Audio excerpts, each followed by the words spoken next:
আজকে আপনাদের সামনে নিয়ে চলে এসেছি সাবুদানার পাকোড়া। নমস্কার, আপনাদের সবাইকে পাপিয়ার হেসেলের সাদর আমন্ত্রণ। আপনারা সবাই কেমন আছেন? আশা করছি সকলে খুব ভালো আছেন। তো চলুন সাবুদানার পাকোড়ার রেসিপি শুরু করা যাক। প্রথমে এখানে সাবুদানাটাকে আমি 2 ঘন্টা মতন আগে জল দিয়ে ভিজিয়ে জল ঝরিয়ে রেখে দিয়েছিলাম। এই যে দেখুন সাবুদানাটা একদম নরম হয়ে গেছে। এরপরে আমি সাবুদানার মধ্যে দিয়ে দেবো সেদ্ধ করে রাখা আলু। এখানে 2টো মাঝারি সাইজের আলু, সেটাকে সেদ্ধ করে নিয়েছি, সেটাকে দিয়ে দিলাম। এই আপনারা যদি চান পরিমাণটা কম বেশি করে নিতে পারেন। আমি এই সাবুর জন্য এখানে 1 কাপ সাবু রয়েছে, 1 কাপ সাবুর জন্য 2টো সেদ্ধ আলু নিয়েছি। তারপর এখানে দিয়ে দিচ্ছি কুচনো লঙ্কা, কাঁচা লঙ্কা এখানে কুচিয়ে নিয়েছি 3টের মতন, সেটাকে দিয়ে দিলাম। আর 1/2 ইঞ্চি মতন আদা, সেটাকেও কুচিয়ে নিয়েছি, সেটা দিয়ে দিলাম। আর এখানে দিয়ে দিচ্ছি কারি পাতাটাকেও একটুখানি কুচিয়ে নিয়েছি, সেটাকে দিয়ে দিলাম। আর এখানে দিয়ে দিচ্ছি লবণ পরিমাণ মতন। লবণটা অবশ্যই আপনারা আপনাদের পরিমাণ মতন দেখে নেবেন। আর এখানে দিয়ে নেব 1/2 টিস্পুন মতন চাট মশলা, বা আপনারা চাইলে আমচুর পাউডারও এখানে ব্যবহার করতে পারেন।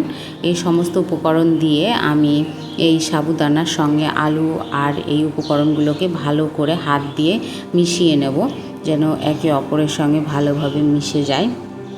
এই দেখুন এই রকম করে বেশ চটকে মেখে নিতে হবে, তাহলে ভালোভাবে মিশে যাবে।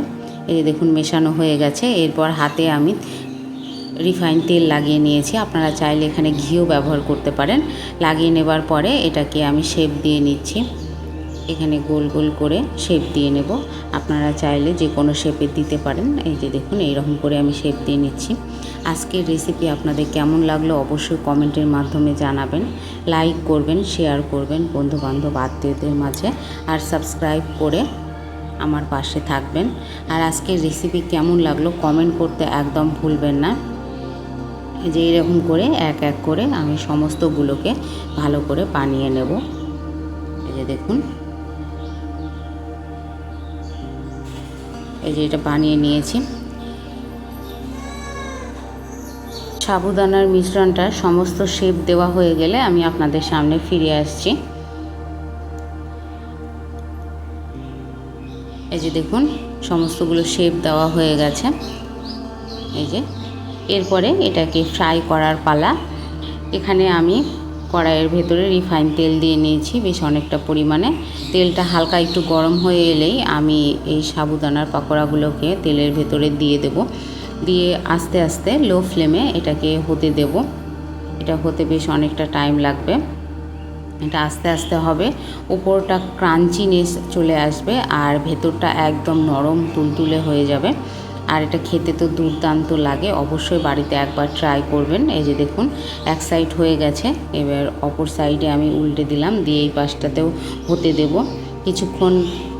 লো ফ্লেমেটাকে করে নিলেই এই যে গাঢ় কালার চলে এসছে।